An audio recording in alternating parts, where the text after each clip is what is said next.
में माननीय प्रधानमंत्री जी के आशीर्वाद से, हमारे राज्य के यशस्वी मुख्यमंत्री आदरणीय सैनी जी के आशीर्वाद से और पूरी महिला आयोग की टीम की ओर से पूरे देश और दुनिया को दिवाली की, धनतेरस की बहुत बहुत शुभकामनाएं, भाई दूज की बहुत बहुत शुभकामनाएं। आज हम सभी दिवाली से पूर्व एकत्रित हुए हैं। कुछ विषयों को लेकर अक्सर पूछा जाता है कि महिला आयोग के पास कितने केस आए, किस तरह के आए और उनके हल कैसे कर रहे हैं हम, ये सारी जानकारी। तो हमने सोचा कि आज के दिन हम सबसे रूबरू होकर इस विषयों को लें। पिछले कुछ दिनों में हमारे पास 3 बहुत महत्वपूर्ण केस आए। रूटीन में चलते हैं, परंतु लास्ट 3 डेज के जो केसेस हैं मैं उनके ऊपर चर्चा करना चाहती हूँ। हमारे पास एक एनआरआई केस आया जिसमें सभी लोग किसी न किसी महकमे से जुड़े हुए लोग हैं, ससुराल वाले, मायके वाले, परंतु बावजूद उसके अपने लड़के को बाहर भेज देना, क्वालिफाइड लड़की को मेंटल टॉर्चर करना, सरकारी महकमों में काम करने वाली लड़कियों को टॉर्चर करना, इन चीजों को बहुत ज्यादा देखा जा रहा है। इस विषय पर मैं ऊपर भी चर्चा करने वाली हूं कि कम से कम जो बेटियां हमारे बीच में काम करती हैं उनके भलाई के लिए, उनको बेनिफिट देने के लिए, उनका सहयोग देने के लिए हम लोग थोड़ा कदम और मजबूत करें, कड़ा करें और आगे बढ़ाएं। हमारे बीच में एक बेटी बैठी है जिसका स्वयं का पति पुलिस में एसआई है और अपनी पत्नी को 12 वर्ष से लगातार मारपीट, प्रताड़ना, लगातार किसी महिला के संपर्क में रहना, उस महिला के बार बार कहने पर अपनी पत्नी को मारकर वीडियोग्राफी करना, ये उसका एक सिस्टम बना हुआ है। दुख की बात यह है कि अगर आप पुलिस में हैं, महकमे में हैं, तो आपको कोई आजादी नहीं मिल जाती कि आप अपनी पत्नी से मारपीट करें और दूसरे अधिकारी उसको महकमे का है सोचकर बचाए। ये मुझे लगता है कि उस महिला के साथ, उस पत्नी के साथ ज्यादती है। इस विषय को हमने बहुत गंभीरता से लिया हुआ है। इन दिनों में इसी तरह के विषय चले तो हमारा मानना है कि उस पत्नी को न्याय मिले। तीसरा जो बहुत दुख देने वाला हमारे पास केस आया है, वो आया है गुरुग्राम और करनाल से संबंधित। और ये जो पुलिस की मैंने बताई पत्नी है पुलिस वाले की, एसआई की, वो भी करनाल से रिलेटेड है, जिसका आज 5 महीने से एफआईआर दर्ज होने के बाद भी कई चीजें दर्ज होकर भी काम नहीं हो रही और कई शिकायतें दर्ज नहीं हो रही। जो सबसे दुखद मैं केस आपको बताना चाह रही हूँ जो आजकल चल रहे हैं, एक में हमने अरेस्ट किया कृतिका नाम की लड़की को, जो कि एक बार डांसर थी एम्पायर क्लब गुरुग्राम में, और जिसने 8 विवाह किए हुए थे। हमारे पास उन 8 विवाह के सबूत, उन लड़कों के फोन नंबर, उनसे बातचीत कर हमने कार्रवाई की। पुलिस के 3 अधिकारियों को फरीदाबाद के मेरे गृह कार्यालय में बुलाकर उनको निर्देश दिए कि इनको अरेस्ट किया जाना चाहिए और मैंने कल उसकी जानकारी ली। वो तीनों अरेस्टेड हैं। फिर से एक केस गुरुग्राम का आया। मुझे लगता है गुरुग्राम इन चीजों का जो है ना एक हब बनता जा रहा है इस तरह के केसेस का। एक अन्य लड़की जिसका नाम प्रियंका मेहता है, वो अपनी मम्मी के साथ पिछले 26 साल से हनी ट्रैपिंग कर रही है। 5 लोगों के नाम हमारे सामने आए हैं जिन्होंने अपने अपने टाइम में उनसे पीछा छुड़ाने के लिए 10 लाख, 15 लाख, 20 लाख इस तरह की राशियां भी दी हैं, मतलब जितनी भी राशियां दी हैं। और एक लड़का जो अभी ट्रैप्ड था वो हमारे संपर्क में पिछले 3-4 महीने पहले आया कि मेरी इस तरह से मदद की जाए। शायद उसने ये वाला केस देखा था, पहले वाला, YouTube पर, और हमने उसको संपर्क करके उसको जैसे जैसे हम बताते गए, हमें जो जो सबूत चाहिए होते हैं वो हम उससे करवाते गए कि हमें सबूत मिलते रहे। मोर देन 50 वॉइस कॉलिंग हमारे पास है, जिसमें वो लड़की अन्य लड़कों से पैसे मांग रही है और 26 साल से एक पर्टिकुलर व्यक्ति के साथ हनी ट्रैपिंग में लगी है, उसके साथ विवाह भी किया। अब जब हमने सम्मन करके सबको तलब किया तो हमारे ऑफ द रिकॉर्ड हमारे पास मैसेजेस आ रहे हैं कि इसका नाम ना दो, उसका नाम ना दो, ये ना दो, और सब में मुझे दुख के साथ कहना पड़ रहा है, हम वकीलों पर बहुत विश्वास कर लेते हैं और वकीलों को हम सहयोग के लिए जोड़ना चाहते हैं अपने साथ, परंतु 3 वकीलों के नाम ऐसे आए, एक को हमने पहले पकड़वाया, 2 के अब फिर से नाम आए हैं इस केस में, जो मीडिएटर बनके SHO और IO जो इन केसेस से रिलेटेड होते हैं उनके बिहाफ पर पैसे मांगते हैं। ये हमारे पास ऑडियो रिकॉर्डिंग्स हैं और मैं आपको सुनाना चाहती हूँ ताकि कोई इस तरह के मामलों में अप्रोच ना करे। एक लड़की जो 7-8 लोगों को इस तरह से कई वर्षों से बरगला रही थी, ये लड़का जिसके माध्यम से हमारे पास केस आया, हमने उसे प्रोटेक्ट किया है, परंतु फोर्सेबली उसको सगाई करनी पड़ी, रोका जिसे हम कहते हैं, लेकिन हमने उस रोके का भी सबूत बनाया। और मैं आप लोगों के माध्यम से माननीय मुख्यमंत्री जी से आदेश लेते हुए ये निवेदन करूंगी पुलिस महकमे को कि इस तरह के केसेस को तुरंत ले। 3 दिन से हम इस केस पर लगातार हैं। करनाल के SP पुनिया जी के साथ संपर्क में हैं, उनकी SHO गीता के साथ संपर्क में है। हमने कल बुलाया, 5 दिन पूर्व बुलाया, सम्मन किया, हाजिर नहीं हुए, कल बुलाया, हाजिर नहीं हुए। हमने पुनिया जी को तुरंत प्रभाव से FIR दर्ज करने के आदेश दिए, उन्होंने FIR दर्ज की, परंतु अभी तक अरेस्ट नहीं किया। लड़की के 2 पासपोर्ट हैं, ऑस्ट्रेलिया का वीजा है, यदि वो लड़की भाग जाती है फिर पैसे लेके, और लेटेस्ट हमने 3 दिन पूर्व जानबूझकर इस लड़के को कह के 5000 ट्रांसफर करे, एक सबूत बनाने के लिए कि वो अभी भी पैसे लेती है या मना करती है, और उसने लिए। ये ऑनलाइन पेमेंट करी।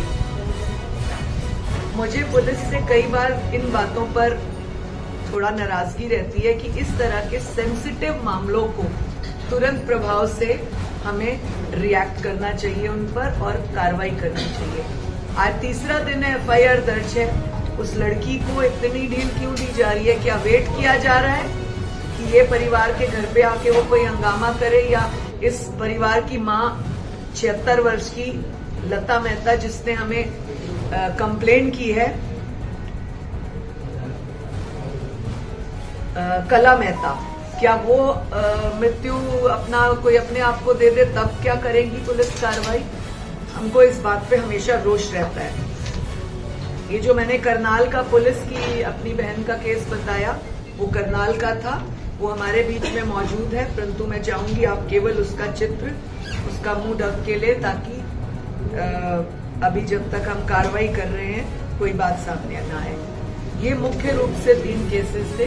इस समय हमारे पास मोर देन 30-35 NRI केसेस हैं, जिनमें वो दूसरे तरीके से जाकर विदेश भाग जाते हैं, जिसके ऊपर पीछे शिकंजा भी कसा गया टंकी वीजा से।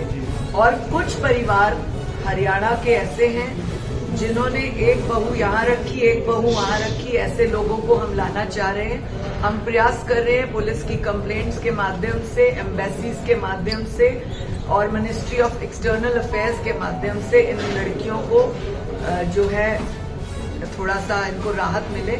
यदि वो लड़के छोड़ना भी चाहते हैं तो 8-8 साल तक, 10-10 साल तक बाहर रह के इस तरह से इस लड़की को मेंटल प्रेशर में क्यों डाला जा रहा है? अगर आपने वहां विवाह कर लिया, छोड़ना है या नहीं आना चाहते दोबारा, तो एटलीस्ट आप आकर एक फैसला करके सेपरेशन का जो भी आपका फैसला आपको करना है उस परिवार के साथ, वो करके आप जाएं। परंतु इस तरह से हमारी लगभग 35 से 40 बेटियां इस समय परेशान हैं।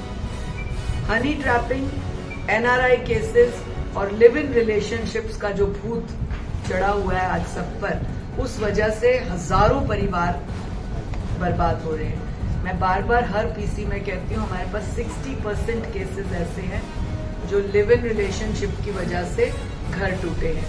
मुझे लगता है हम सबको इस विषय को अधिक लेना चाहिए और इस विषय पर एक कानून में बदलाव आए, कड़ा कानून आए। पिछले दिनों में आपने देखा 72 वर्ष का आदमी, 67 इयर्स की महिला पानीपत की, वो पिछले 18 वर्ष से लिव इन में है और आज जब महिला लिव इन के बच्चे का अधिकार मांगती है तो वो कहता है कि जब मैंने लिव इन किया था तब ये कानून नहीं था। तो इन चीजों को हमने कानून की दृष्टि से बहुत गहराई से देखना है ताकि हम आयोग या हमारी सरकार जो बेटियों के लिए बनी है वो निश्चित तौर पर इन मुद्दों का सॉल्यूशन कर सके। ये जो महिला है, जो एसआई की जो पत्नी है, इस केस में क्या प्रोग्रेस है मैडम, क्या? देखिए, ये केस हमारे पास लगभग 3 महीने पूर्व आया और हमने लिखित भी भेज दिया है उसके लिए, लेकिन आज वो महिला फिर हमारे पास आई कि उसे बार बार प्रताड़ित किया जा रहा है। उसे कमरे में बंद करके बहाने से लाकर सैटरडे संडे वो व्यक्ति गुड़गांव ड्यूटी करता है, आता है और मारपीट करता है। और उस महिला की हालत बार बार वो हर हफ्ते मार के और कई बार हमने MLR कटाया और किया, परंतु पुलिस कार्रवाई नहीं कर रही। और करनाल का ये केस है, करनाल पुलिस से हमें इस बात पे नाराजगी है। करनाल पुलिस क्या आपके नोटिस देने के बाद भी गिरफ्तारी नहीं कर रही? नहीं, हमने आज दोबारा इस केस को उठाया। मैम, आप एक पैचअप और एक कोऑर्डिनेशन एक बार बनाया, परंतु जो व्यक्ति है वो बार बार इस प्रताड़ना को कर रहा है हमें। और जो हमें पता लगा कि लड़की के पेरेंट्स जब लड़की से मिलने आए, लड़की ने फोन किया कि फिर आ गया मेरा पति, तो उसने लड़की की मदर को भी बहुत मारा है, एक बुजुर्ग लेडी को। तो बहुत सारी धाराएं उस पर बनती हैं। पुलिस को ऐसे अधिकारियों के प्रति सख्त एक्शन लेना चाहिए। और मैं आपके माध्यम से कहूंगी कि यदि वो आपका सबॉर्डिनेट भी है, आपका साथ कार्य करने वाला व्यक्ति है, इसका ये मतलब नहीं कि आप पुलिस वाले व्यक्ति को बचाएंगे। उसकी पुलिस वाले की बीवी भी उतना ही अधिकार रखती है जितना वो पुलिस वाले। मैम, आप बार बार कहते हैं कि मुख्यमंत्री का बहुत सहयोग रहता है इस आयोग को कि हर डिपार्टमेंट में, और पुलिस का डायरेक्ट डिपार्टमेंट मुख्यमंत्री के अंडर आता है, फिर भी बार बार मतलब आप जैसे बड़े आयोग को मतलब पुलिस के द्वारा सहायता नहीं मिल पाती है। तो हमें कभी महिला आयोग ने कभी अपने आप को इतना कमजोर नहीं बनाया। महिला आयोग बहुत कड़ा है, सख्त है और सख्त रहेगा। और मैम, अगर आपकी कंप्लेन पे मैं आपको सिर्फ आज जो ये शब्द मैंने कहे, मैं बताना चाह रही थी कि पुलिस का व्यक्ति अपनी पुलिसगिरी दिखा रहा है और पत्नी को इस तरह से ट्रीट कर रहा है और उसका साथी उसे बचा रहा है। नहीं बचाना है ऐसा, ये मैंने कहा। मैम, आपने लिविंग की बात की, तो किस तरह से देख रहे हैं? लिविंग गलत है, ठीक है, क्या कहना चाहेंगे? आपकी क्या राय है? देखिए, अगर आप महिला आयोग की अध्यक्षा के नाते पूछते हैं, मैंने कई बार मीडिया को ये बात कही, आज फिर दोहराऊंगी कि अध्यक्षा के नाते 13,000 के लगभग केसेस हैं हमारे पास इस समय प्रेजेंट जो हमने किए। उनमें से 60% लिव इन की वजह से, 60% छोटी नंबर नहीं है। और पिछले दिनों मैंने एक बहुत सपोर्टिव एक बयान सुना आनंदीबेन पटेल का, जिन्होंने, जो गुजरात की मुख्यमंत्री भी रही और अब यूपी की गवर्नर महोदया हैं, उन्होंने भी लिव इन को गलत ठहराया है। इसलिए हमें सोचना होगा। कुछ लोग मीडिया के माध्यम से मुझे बार बार कहते थे कि ये तो कानून है, अधिकार है। बहुत सारे ऐसे लोग मेरे पास आए जो मीडिया से और या किसी ऐसे महकमों से जुड़े हुए थे जिनके साथ खुद इस तरह की घटना घटी। तो मैं सबको ये कहती हूँ हमेशा कि कभी भी अपने ओहदे का, अपने दायरे का वो मत करिए। कष्ट, प्रॉब्लम कभी भी किसी को कहीं पर भी आ सकती है। मैडम, आपने आनंदीबेन पटेल मैडम भी तो बता दी रहा है, आपने अपनी राय नहीं बताई, आप गलत मानते हैं? हाँ बिल्कुल, मैंने तो बोला ना कि महिला आयोग के नाते 60% अगर केसेस आ रहे हैं तो ये गलत है ना। 60% परिवार टूटे हैं, पत्नी अलग से टूटती है, जो महिला लिव इन में आई है उसका क्या, उसकी लाइफ का आंसर क्या है। तो इसलिए ये इस कानून पर दोबारा पुनः विचार भी होना चाहिए, उन बेटियों के लिए सोचा भी जाना चाहिए, ये हमारा मानना है। मैडम आपने जो नाराई केसेज है, मैडम ये जो टोटल मामले हैं इनमें पुलिस के खिलाफ कितने हैं? एक एक करके पूछिए। पुलिस के खिलाफ कितने मामले में टोटल इसमें 12,000 में नहीं, पुलिस के खिलाफ नहीं, अनुमानित पुलिस तो हमारे साथ ही रहता है, कार्रवाई तो उन्हीं को करनी है, पर वो कहाँ कई बार आपने डीजीपी को लेटर लिखा है कि ज्यादातर मामले जो पुलिस के खिलाफ हैं। जिसके लिए हमने लेटर लिखा है, हमने वो काम करवाया है। अच्छा जी। मतलब मेरा ये मानना है कि डीजीपी तक बार बार लेटर क्यों जाए। जिस जिले के अधिकारी का, उच्च अधिकारी का काम बनता है, या जिस आईओ का बनता है, जिस एसएचओ का बनता है, वो वहीं तक क्यों नहीं कर रहा, वहां तक पहुंचाने की नौबत क्यों आती है, नहीं आनी चाहिए। एक एस्टिमेट मैडम जो 35 नाराई केसेज का आपने जिक्र किया, रहते हैं, ये गलत है, इसके ऊपर पुनर्विचार होना चाहिए। तो क्या इसके लिए जो लड़कियां हैं या लड़की हैं, दोनों का ही जिम्मेदार कौन है? तो क्या उनको अलर्ट नहीं करना चाहिए, जागरूकता अभियान नहीं चलाना जी चाहिए? जी जी, बहुत अच्छा प्रश्न है, और ये मेरा फेवरेट प्रश्न है कि ऐसे बच्चों के लिए जो इस तरह से छोटी उम्र में भी भटक जाते हैं, उनके लिए क्या करना चाहिए। हम लोग स्कूल, कॉलेजेस, यूनिवर्सिटीज में जाकर हमने 100 से अधिक कवर किए हैं, और आगे भी कवर करने, और कमीशन इस काम को पूरी मुस्तैदी से करता है, क्योंकि हमारे को चिंता है साइबर क्राइम। 6ठी, 7वीं, 8वीं के बच्चे साइबर क्राइम में फंस रही हैं बच्चियां। हम लोग इसीलिए बच्चियों से लेकर पूरी मैच्योर विमेन तक, ऐसा नहीं कि बच्चे अच्छे औहदों पर, अच्छे क्वालिफाइड महिलाएं भी इस ट्रैप में हो रही हैं। तो हम लोग इसीलिए हमने डिवाइड किया कि हम यूनिवर्सिटीज, कॉलेजेस, स्कूल्स में तो जा ही रहे हैं, हम लोग अब वर्किंग प्लेसेस में भी जाएं और उनको पॉश, पॉक्सो और साइबर क्राइम के प्रति जागरूक करें, क्योंकि ये बहुत आवश्यक हो गया है। जितना भी क्राइम हो रहा है वो साइबर और सोशल मीडिया के माध्यम से भी हो रहा है। आप जितने भी संबंध देखेंगे और फिर उनका विच्छेद देखेंगे और इस तरह की ट्रैपिंग देखेंगे, और हम जब पूछते हैं कि आपको वो कहाँ मिले, तो कहते हैं इंस्टा पे हमारी मित्रता हुई। अभी हाल ही में हमने एक आई थिंक कैथल की बात है, 6-7 महीने पुरानी, कि इंस्टा पे एक लड़की की मित्रता हुई, कहाँ, बैंगलोर साइड की लड़की की, और करनाल के बच्चे से मित्रता हुई, उसके पीछे यहाँ पर आ गई, यहाँ आकर लड़का छुर।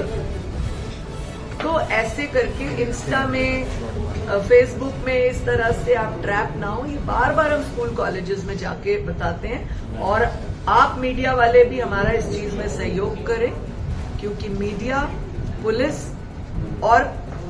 प्रशासन और महिला आयोग, अगर ये तीनों मिलकर बेटियों की सहायता के लिए जुट जाएं, मैं कहती हूँ वो दिन दूर नहीं होगा जब इस तरह के केसेस में खत्म तो नहीं कहूंगी, क्योंकि गंदी मानसिकता के लोग खत्म नहीं होते हैं, परंतु कम जरूर हो जाएंगे और बेटियां अवेयर जरूर हो जाएंगी। मैडम जो आपने 35 नाराई केसेज का जिक्र किया, उसके लिए अभी तक सरकार और महिला आयोग क्या कर चुका है कि वो यहाँ आए? हाँ, और हमने मोर देन 12 केसेस खत्म किए, मोर देन, मतलब इन 12 को मिला के लगभग 20 लोगों को हमने इंडिया बुलाने का प्रयास किया, जिनमें 12 आए, हमने उनको मिलवाया। बहुत सारे लोगों का डिवोर्स भी हुआ है, बट एटलीस्ट वो लड़की मानसिक तौर पर संतुष्ट तो हो गई ना, कि आया है, बच्चों का जो लेना देना, जो बच्चों का अधिकार बनता था वो किया और खत्म हो गया। लारे में तो नहीं रखा ना इतने समय तक, जो 8 साल तक वो ससुराल में बैठी आस पर, और वहां पर वो दूसरी शादी या रिश्ते करे बैठा है। तो इस तरह के हम लोग सोल्यूशंस करते हैं। हमारा प्रयास रहता है कि एम्बेसी से भी हम टच में हो, हम लोग ऑनलाइन उस लड़के से भी बात करते हैं, चाहे वहां पर रात के 2 बजे हो, और उनके पेरेंट्स को बुलाते हैं। आप ही मीडिया वाले हमारा सहयोग करेंगे इस विषय पर। कहीं कहीं पर हमको इस चीज को ध्यान में रखना होता है कि ठीक है, ये आपके अंडर नहीं आता, आपका कानून नहीं है, आपको बड़ों से ऐसे नहीं बोलना। कभी कभी नाराजगी में, गुस्से में अपशब्द भी कहा होगा हमने, कभी कभी गुस्सा भी किया होगा, बुजुर्गों को बुलाया भी होगा सख्ती से, परंतु बेटी की भलाई के लिए ऐसा करना जरूरी है। बुजुर्ग को हम रिगार्ड करते हैं, बुजुर्गों का सीनियर्स मानते हैं, परंतु अगर वो अपने बेटे के साथ इन साजिशों में शामिल है, तो फिर हमें थोड़ी सख्ती करना वाजिब है। मैम आपने कहा कि पुलिस सहयोग नहीं करती है, कई मामले जो हैं वो अभी जिन मामलों में नहीं किया, तो ऐसे क्या कोई केंद्र सरकार पे आपने अप्रोच किया कि पुलिस हरियाणा पुलिस जो है वो कई मामलों में पीछे नहीं, हटती है? इतनी आवश्यकता अभी नहीं पड़ी और पड़ेगी तो जरूर करेंगे केंद्र को भी अप्रोच। परंतु जिन जिन केसों में पुलिस ढिलाई करती है, और खास तौर से ये जो प्रियंका मेहता वाला केस है, इस केस को हम चाहते हैं जल्द से जल्द उसको अरेस्ट किया जाए। और उसकी मदर को, वो बार बार सीनियर हूँ, मेरे घुटने दर्द होते, ये बहाने करके आज 5 दिन से टाल रही है। परंतु इधर उधर जाके हमने ट्रैपिंग रखी हुई है उस लड़की पर। वो इधर उधर जाके कभी किस वकील को, और जो वकीलों के पहले उसने नाम दिए थे, जो हम तक रिपोर्ट है, वॉइस कॉलिंग विद सबूत कह रही हूँ, वो भाग गए। मैम बात करें हनी ट्रैप की, आपने जैसे कि कहा है कि वकील भी जो है इसमें शामिल हो गए हैं, इस बढ़ते हुए नेक्सस को कैसे तोड़ेंगे मैम?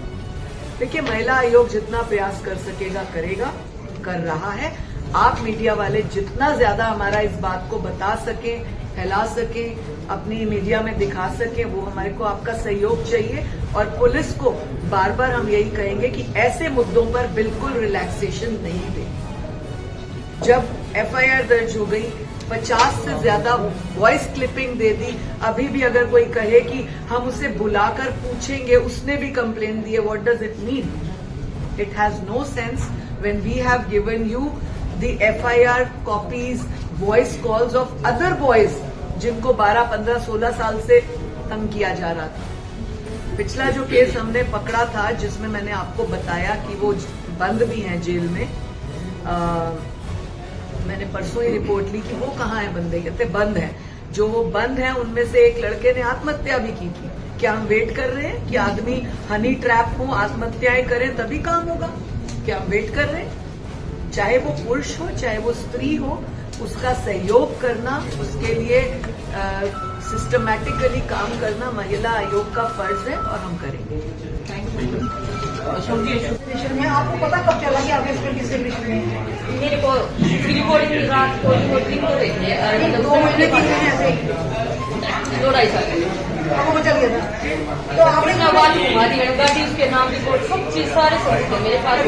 लड़की के नाम अपनी खुद की गाड़ी, आज वो सब कुछ बेचने को उतार हो रहा है, घर पे है सामान आने लगे, पिछले बेचने के जमीन पे भी बेचने लगे। मैंने यह चाहिए मेरे बच्चे जमीन करवा दे, मैंने कुछ नहीं चाहिए। वो क्या कहते हैं? कुछ ना कुछ या मेरा पार्टी किया तो तलाक देते अपना मरना पड़ेगा। मैम 2.5 साल से आपको पता चला, आपने पहले की नहीं डिमांड करी है? मार्केट में भी ज्यादा करने लगे ना, जितना उसका मेरा खुद 5 साल की मैडम मेरी सैलरी निकलवा रहा है, चेकअप साइन मार के उनके सब जैसे खुद निकलवा लेंगे बैठते हैं। मेरा रामनगर थाने वाले क्या कहते हैं, मैडम आप अडल्ट्री के में है ना, मैडम सही कह रही है, इसने नाश कर दिया मैडम। तो कह सकते कि उसकी कहीं पहुंच है इसलिए वो आपकी सुनवाई नहीं हो रही है। सुनवाई बिल्कुल आपके नहीं। डिपार्टमेंट कौन सा क्या काम करते हैं? टीचिंग डिपार्टमेंट सरकारी जॉब पे? 7 साल की सैलरी निकलवा रहा है, वो आदमी धोखे से साइन करके मैं सबूत ले रही हूँ। आप क्या चाहते हैं? आप मैडम को या तो उस लड़की मेरे को साथ हो नहीं बताइए, वो तो कह रहा है मैं गंदा हूँ, छोड़ दे मैंने। तो आप एक सवाल का जवाब दे दो मेरे को, मैंने उस आदमी को 39 ईयर की होगी है, ईमानदारी से दे दी हूँ, मेरा भी इतनी कमी काट दो, और आज वो जो कह मैंने बहुत पसंद आ गई, उसके साथ रहना है। नहीं, आप क्या करते हैं? उनकी छोड़ो, आपकी डिमांड क्या है? मेरी ये हो बच्चे का नाम उसका हक दे दे बच्चे ने, आप साथ ही रहता करके? नहीं रहना चाहती पर जीवन का